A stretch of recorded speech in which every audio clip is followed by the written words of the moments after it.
The Life Coaching Toolbox Podcast is brought to you by Joeel and Natalie Rivera of Transformation Academy. In this episode, Joeel talks about why perspective and reframing your thoughts is everything.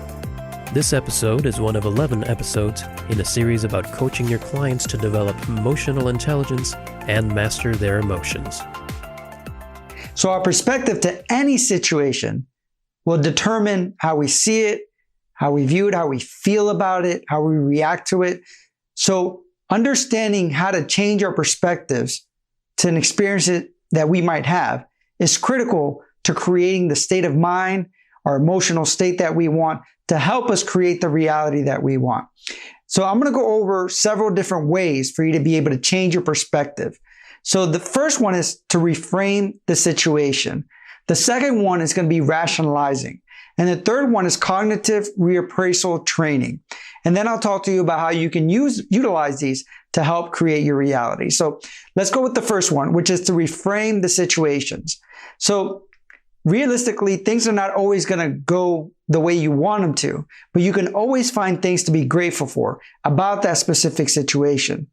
So by shifting how you're viewing the situation can truly help you long-term and short-term of how you feel about it. So it might even be the opposite, where you start considering how it could have even gone worse if you can't think of something positive to look about the situation. It's about challenging yourself to change your current mood. So if you're in a situation that is negative, overwhelming, and things like that, try to find things that you're grateful for about that particular situation, about your environment, about the experience. Because once you do that, you can't be grateful, even if it's something minor. You can't feel gratitude and really still feel anger, fear, and things like that, because it actually changes the thought process and how your wiring works in your brain. The next step, or the next tool that you can use, is rationalizing. This is something that we do naturally. So every time we have a situation, our mind tries to fit it into a box of understanding. So it's rationalizing the situation. Oh, this happened because you're dumb, or this happened because you weren't prepared, or this happened because people don't like you. So instead of rationalizing to a negative perspective, you can try, and not just try, you can do. You can shift it by rationalizing in a positive way. For example, have you ever heard the phrase, everything happens for a reason? Well, it does happen for a reason if you find a reason for it. So it's finding that reason for your situation. So it might be, well, this happened because it's going to help me grow in this way. This happened because it puts me more in alignment with this.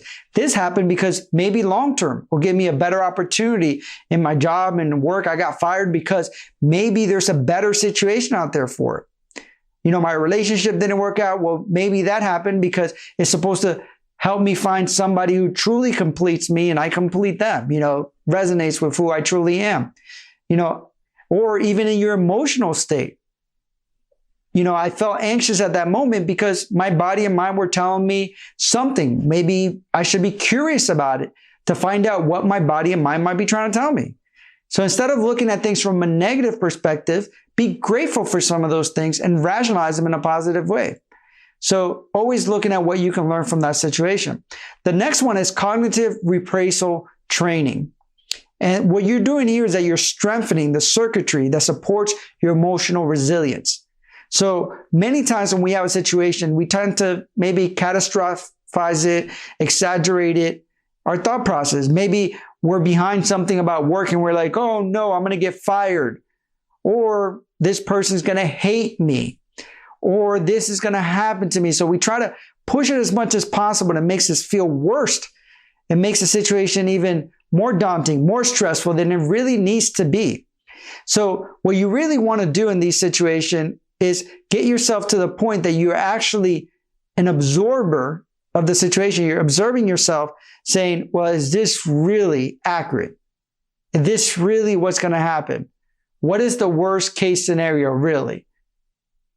And if that worst case scenario, what are the chances of it even happening?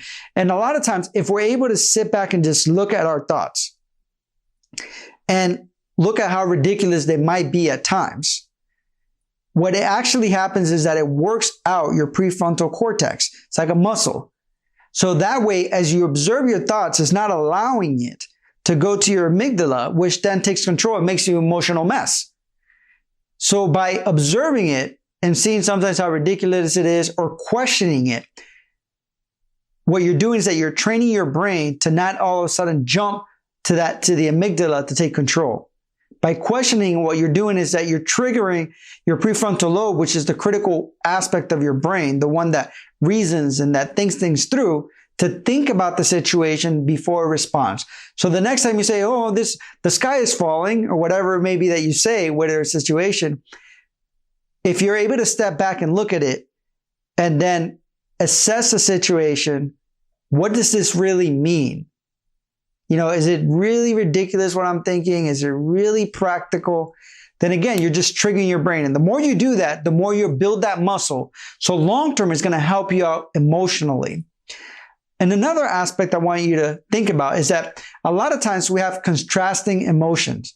So we might feel two different emotions at the same time. And I'll give you a couple examples. And this is important because when you're choosing your perspective, you can choose to go one emotion or the other emotion. For example, many people, when they get excited, when you have experience, even if you're going to get on a roller coaster, your body might feel excited. You might feel the same tension that you would with fear.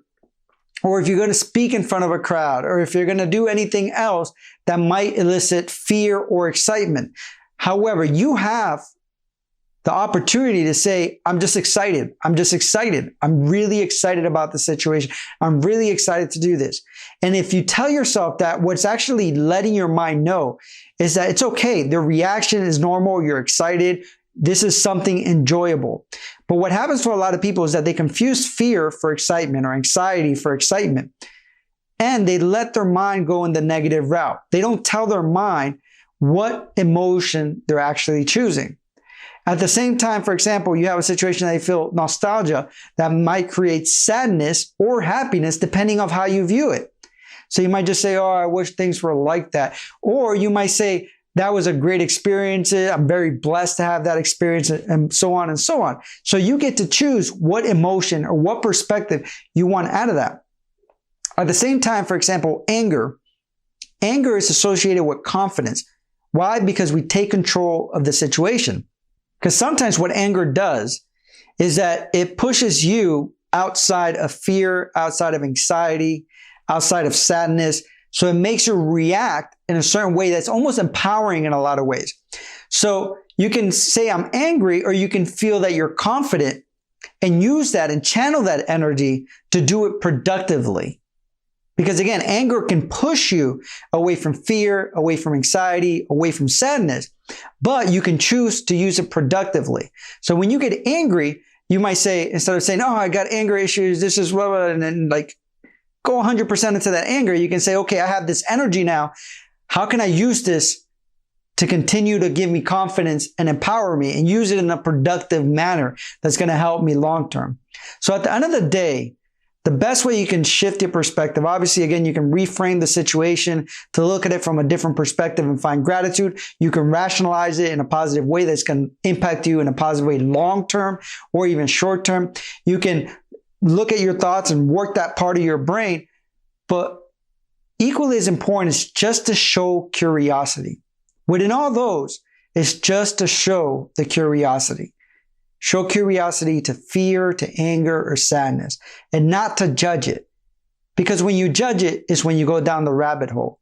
When you show curiosity, it automatically allows you to be in a place where you can choose what emotions you want, and you can choose the perception that you want out of that emotion or that experience that you might be experiencing at the current moment.